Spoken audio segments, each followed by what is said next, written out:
नमस्कार पशुपालक मित्रांनो, मी डॉक्टर शैलेश लोखंडे. पशुरोग निदान व उपचार या माझ्या मराठी यूट्यूब चॅनलवर मी आपल्या सगळ्यांचे मनापासून स्वागत करतो. आज आपण ज्या विषयावर बोलणार आहोत तो विषय म्हणजे शेळ्यांची जी पिल्ले असतात तर त्यांच्यामध्ये दात खाण्याची समस्या ही आपल्याला पाहायला मिळते. विशेष करून 1 महिन्यापर्यंतचे किंवा 2 महिन्यापर्यंतचे वयाची जे पिल्ले असतात तर त्यांच्यामध्ये ही समस्या आपल्याला जास्त पाहायला मिळते. तर ही समस्या नेमकी कशामुळे होते, याचा आपण प्रतिबंध करू शकतो का आणि यावर आपण काही उपचार करू शकतो का, या विषयावर आज आपण बोलणार आहोत. जर आपण या समस्येचा प्रतिबंध करू शकला तर आपल्याला उपचार करायची वेळच येणार नाही.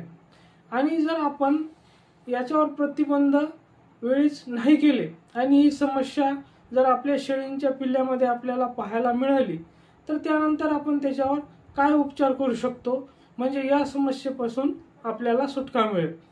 तर या सगळ्या गोष्टीबद्दल आज आपण चर्चा करणार आहोत. पण त्याआधी तुम्ही जर माझ्या चॅनलला नवीन असाल किंवा आतापर्यंत तुम्ही माझ्या चॅनलला सबस्क्राईब केले नसेल तर कृपया माझ्या चॅनलला लाईक, शेअर आणि सबस्क्राईब करा. सोबतच बेलवाल्या आयकॉनवर क्लिक करून ऑलवाल्या ऑप्शनवर सुद्धा क्लिक करा, म्हणजे माझ्या येणाऱ्या प्रत्येक नवीन व्हिडिओची नोटिफिकेशन सगळ्यात आधी आपल्याला मिळत राहील.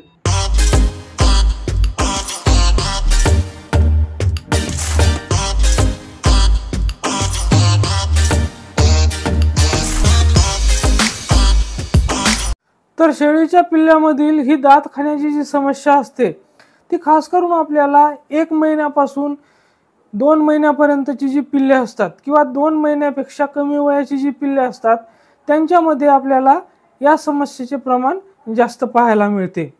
तर यामागचे नेमके कारण काय असू शकते, तर यामागे जे महत्त्वाचे आणि मुख्य कारण आहे ते म्हणजे आपण शेळीच्या पिल्ल्यांचे जे डिवर्मिंग करायचे असते ते वेळेवर करत नाही. म्हणजे शेळीच्या पिल्ल्यांना जंत झाल्यामुळे या समस्येचे प्रमाण जास्त प्रमाणात आपल्याला पाहायला मिळते.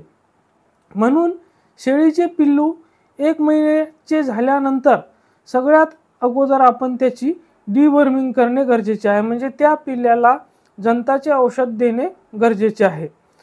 आणि हे पिल्लू 6 महिन्याचे होईपर्यंत त्याला प्रत्येक महिन्याला आपण जंताचे औषध देत राहायला हवे. तर जसे की आपण स्क्रीनवर बघू शकता, हे अल्बोमार नावाचे जे सस्पेन्शन आहे तर हे सस्पेन्शन आपण त्याला 3 ते 4 किलो वजनासाठी 1 मिली याप्रमाणे पाजायला पाहिजे. तर देता वेळेस आपण काय काळजी घ्यायला पाहिजे, तर ज्या वेळेस शेळीचे पिल्लू हे उपाशी असते, म्हणजे रात्री आपण त्या पिल्ल्याला दूध पाजल्यानंतर बंदिस्त करून ठेवतो आणि सकाळी त्याला दूध प्यायला सोडतो, तर त्यावेळेस त्याच्या पोटामध्ये काहीही नसते. तर अशा वेळेस आपण सकाळी सकाळी हे औषध त्याला पाजायला पाहिजे. आणि औषध दिल्यानंतर कमीत कमी 2 तास तरी त्या पिल्ल्याला पुन्हा दूध प्यायला जाऊ देऊ नये, म्हणजे या औषधाचा आपल्याला चांगला परिणाम पाहायला मिळेल. तर या प्रकारे जर आपण काळजी घेतली तर ही जी समस्या आहे ही समस्या आपल्याला आपल्या शेळींच्या पिल्ल्यामध्ये पाहायला मिळणार नाही किंवा फार कमी प्रमाणात पाहायला मिळेल.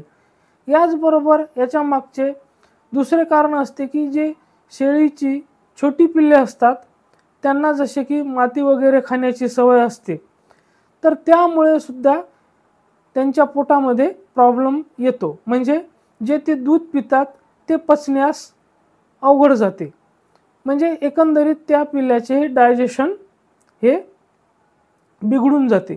तर अशा वेळेस आपण नेमका काय औषध उपचार करायला पाहिजे, तर बरेच वेळेस डायजेशन तर त्याचे व्यवस्थित नसतेच, पण कधी कधी त्याच्या पोटामध्ये गॅससुद्धा होतो.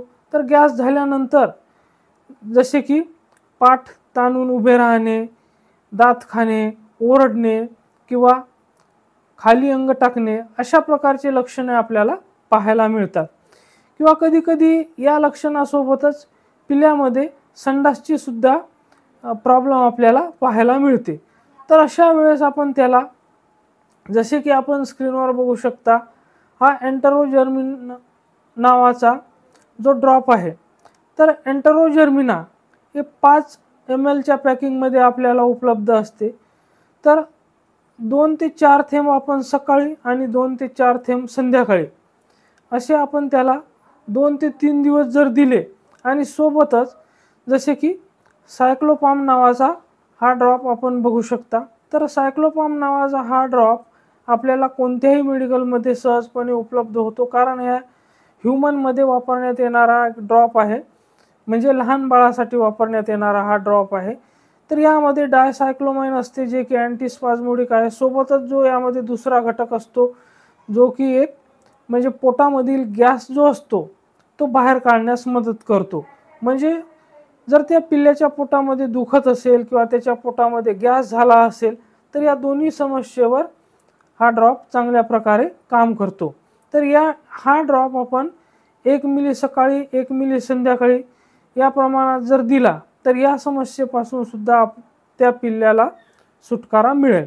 म्हणजे एकंदरीत जर आपण पिल्ल्याची डिवर्मिंग केली आणि जर त्यानंतरही आपल्याला ही समस्या आपल्या शेळीच्या पिल्ल्यामध्ये पाहायला मिळाली, तर सायक्लोपाम आणि एंटेरोजर्मिना सारखे औषधे वापरून आपण या समस्येपासून सुटकारा मिळवू शकतो. धन्यवाद.